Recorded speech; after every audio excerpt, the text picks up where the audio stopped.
निवडणूक धोरणानुसार काल रविवारी राज्यभर तिन्ही पक्षांच्या कार्यकर्त्यांचे संयुक्त मेळावे झाले। नगरमध्येही हा मेळावा संपन्न झाला।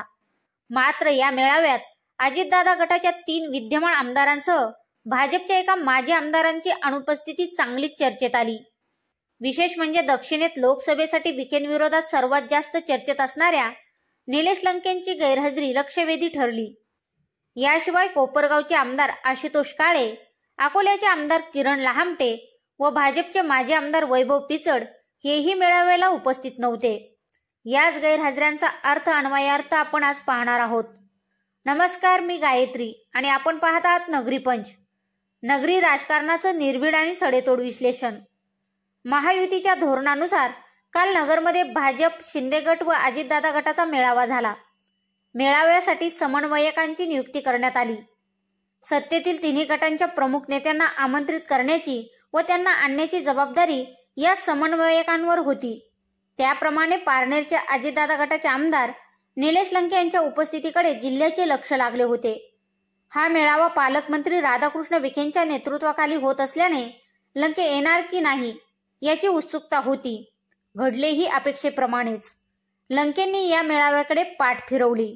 ते का आले नाही याचे उत्तर विखे साहेबांनी समन्वयकांच्या जबाबदारीकडे बोट दाखवून टाळले। नगर दक्षिण लोकसभेसाठी सुजय विखे व निलेश लंके हे दोघेही उत्सुक आहेत। विखेंनी दक्षिणेत डाळ व साखर वाटप सुरू केले आहे। काल राणीताई लंकेंनी राहुरीत याच साखर डाळ वाटपावर टीकास्त्र सोडले।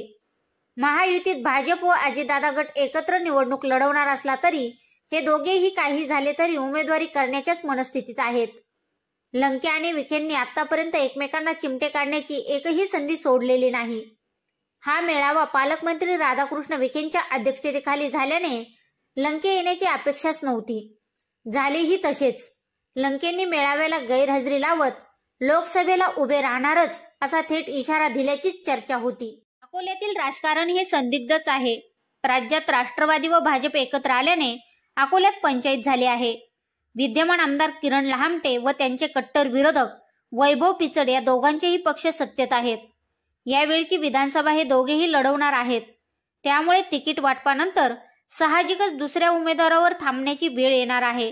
कदाचित त्यामुळेच अकोल्यात मनोमिलन होण्यासारखी स्थिती नाही। लहामटे व पिचड दोघेही लढण्याच्या मनस्थितीत नसल्याने त्यांनी मेळाव्याला दांडी मारली असावी अशी शंका येण्यास जागा आहे। अकोल्याप्रमाणेच कोपरगावची ही परिस्थिती आहे। विद्यमान आमदार आशुतोष काळे हे अजितदादा गटात व विरोधी विवेक कोले हे भाजपमध्ये आहेत। तेथेही जागा वाटपानंतर एकाला थांबावे लागणार आहे।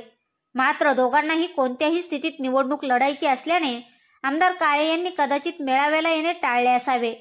स्टँडिंग आमदार म्हणून महायुतीने आशुतोष काळेंना तिकीट दिले तर विवेक कोले वेगळी भूमिका घेणार असल्याच्या चर्चा आहेत।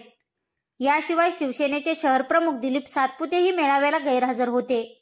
हे सर्वजण महायुती सोबत असल्याचे आणि उपस्थितीत जबाबदारी पक्षाच्या समन्वयकाची असल्याचे सांगत संयोजक विखे पाटलांनी वेळ मारून नेली।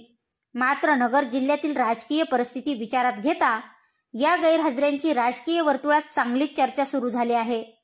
अनुपस्थित असलेले सर्वजण गैरहजेरीचे कारण सांगतीलच। मात्र सध्या तरी महायुतीत सर्व काही आलबेल नसल्याचेच जाणवते। भविष्यात या तिन्ही पक्षांचे वरिष्ठ स्वतः नगरला येऊन परिस्थिती सुधरवतील अशी अपेक्षा आहे।